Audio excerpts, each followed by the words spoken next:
Okay, I'm getting ready to do the speech for class here, and I want to introduce my mom, Rhonda, here. She's about to be doing the filming, and my grandma, Connie. We had her in the last speech as well, and she's here. My dad's out golfing, so we're just doing it with two. The dog's here, probably doesn't count, but I'm giving it to my mom now, and she's gonna film my speech.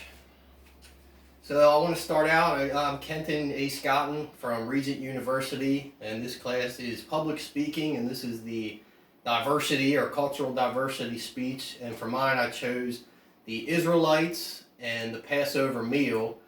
So I'm going to go into a little more detail about that now. But we know the Passover meal was with Christ before he was crucified, although there is some scholarly debate as to whether that meal took place on the first day of Passover or the day before Passover.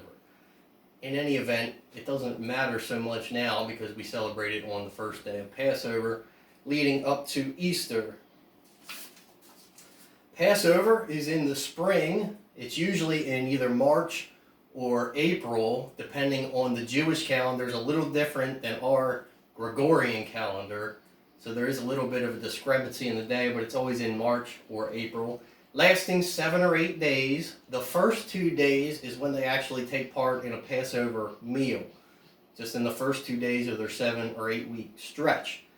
And during this meal, or before this meal, they go through a long preparation process where they're cleaning the house. It's much like spring cleaning, except they have to eliminate everything that has leaven or yeast in it.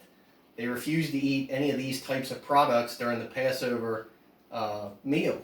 So they go through the house, they clean everything out, they get rid of all the leaven, cakes, cookies, breads, pasta, anything that has leaven. And if they discover anything with leaven before they start the Passover meal, they actually burn it with fire. they burn it up. So this is all interesting to get to know these types of traditions.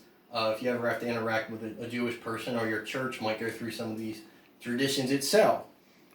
So once the preparation is done after the first month, the month-long process, they finally sit down to have the meal. And during this meal, there's going to be very specific things that they have. The meal is called a Seder meal. So what that means is order. So they're going to eat things a very particular order and a particular symbol. So I want to read just real quickly out of the scripture where some of this came from. Just going to read a short passage where some of this got started from. This is Exodus chapter 12, verse 5. Your lamb shall be without blemish, a male of the first year. You may take it from the sheep or the goats. Now you shall keep it until the 14th day of the same month. Then the whole assembly of the congregation of Israel kills it at twilight.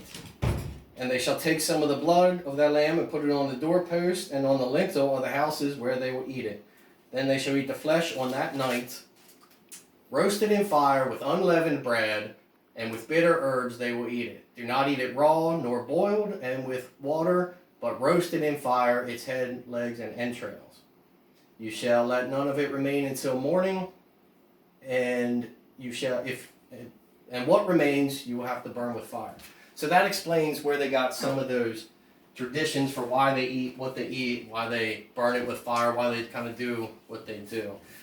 So I want to go into the meal here, and the Seder or Passover meal. One of the things they'll have is a roasted egg.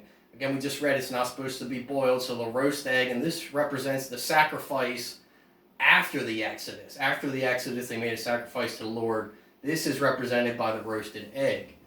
They'll also eat the bitter herbs, which represents the bitterness of slavery.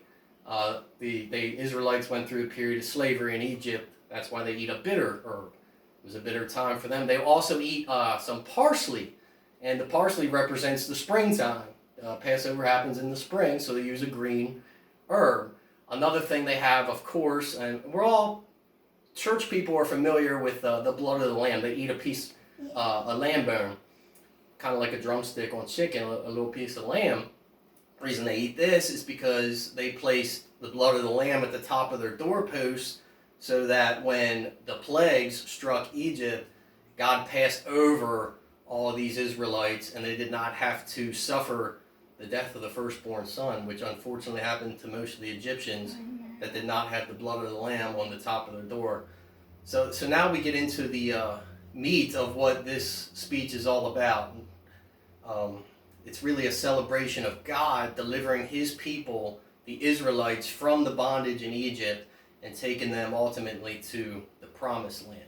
That's what this is, a commemoration, a celebration of that. So after the meal concludes, or a little bit during the meal, they'll typically have some wine.